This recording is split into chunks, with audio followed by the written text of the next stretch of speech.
AC का सबसे पहला काम होता है कंप्रेशर। तो चलिए कंप्रेशर की तरफ चलते हैं। ये कंप्रेशर R32 गैस है, इसे रेफ्रिजरेंट भी बोलते हैं। हमारा कंप्रेशर जब कंप्रेस करती है तो इसका टेम्परेचर हाई होता है, और जब हमारे कंप्रेशर से गैस निकलती है उसका 80 सेल्सियस होते हैं। हमारा रेफ्रिजरेंट जब कंडेंसर कोयल में जाती है तो ये कॉपर की होती है, जो ठंडी गर्म जल्दी हो जाती है। इतनी बड़ी कोयल से हमारा रेफ्रिजरेंट जाएगा तो ठंडी हो जाएगा, और इसकी हीटिंग निकालने के लिए फ़ैन लगी होती है। जब रेफ्रिजरेंट बाहर निकलता है तो 50 डिग्री सेल्सियस निकलती है, जो कंप्रेशर से मिल रही थी उसे लिक्विड में बदल देगा। अभी भी हमको इसका टेम्परेचर का कोई काम नहीं है, इसलिए इसका लिक्विड एसेक्शन वॉल में जाता है। ये बहुत छोटा होता है, इसका हाई प्रेशर होता है। इधर वाला साइड में हाई प्रेशर भी है, हाई टेम्परेचर भी है। जब इसका प्रेशर बाहर निकलेगा तो इसका रिड्यूस हो जाएगा, और ये रेफ्रिजरेंट जो है लिक्विड से गैस में बदल जाएगा। ये लिक्विड 100% गैस में नहीं बदल पाता है। ये ठंडा रेफ्रिजरेंट जाता है हमारे रूम का यूपरेटर में। ये कोयल भी हमारा कॉपर की होती है, जो हीट एक्सचेंज का काम करती है। इसको टन में नापी जाती है। 1 टन 3500 वोट एक्सचेंज करती है। जब रेफ्रिजरेंट इसमें फ्लो करती है तो ब्लोअर फैन रूम का हवा लेके उसे ठंडी हवा निकालती है। ठीक इसी तरह इसमें पानी आ जाते हैं, इस पानी को हम बाहर निकाल देंगे। ये कोयल तो रूम को ठंडी कर रही है, लेकिन इस रेफ्रिजरेंट धीरे धीरे गर्म हो रही है।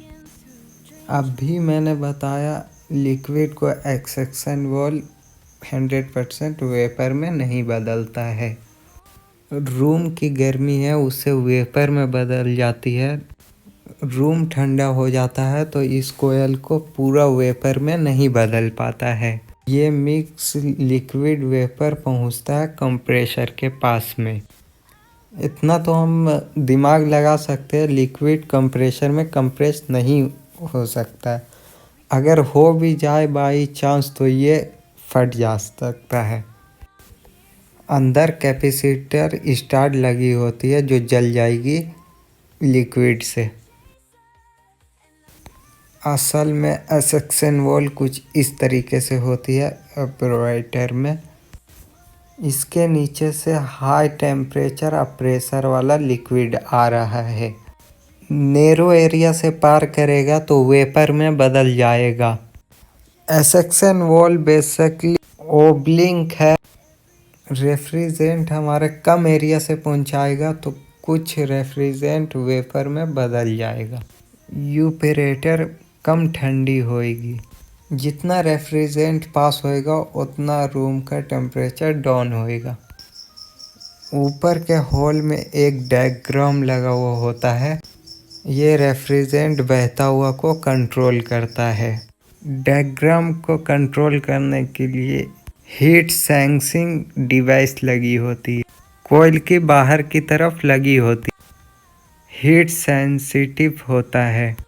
इसके लगाते ही इसका नाम हो जाता है थर्मल एक्सेक्शन वॉल।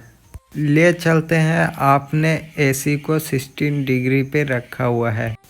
जैसे ही रूम का टेम्परेचर 80 डिग्री पे पहुंचेगा, हीट सेंसिंग डिवाइस वेपर में बदलेगा, ऊपर फोर्स लगाएगा। जैसा ज़्यादा रेफ्रिजरेंट जाएगा कोयल को ठंडा करेगा। इस कोयल में जितना भी रेफ्रिजरेंट है सब वेपर में बदलेगा, और हमारा कंप्रेशर एकदम सेफ रहेगा। हमारा इंडोर से जाता है कंप्रेशर में, और कंडेंसर से निकल के इंडोर में। हमारा गैस कभी ख़त्म नहीं होता है जब तक लीकेज ना हो।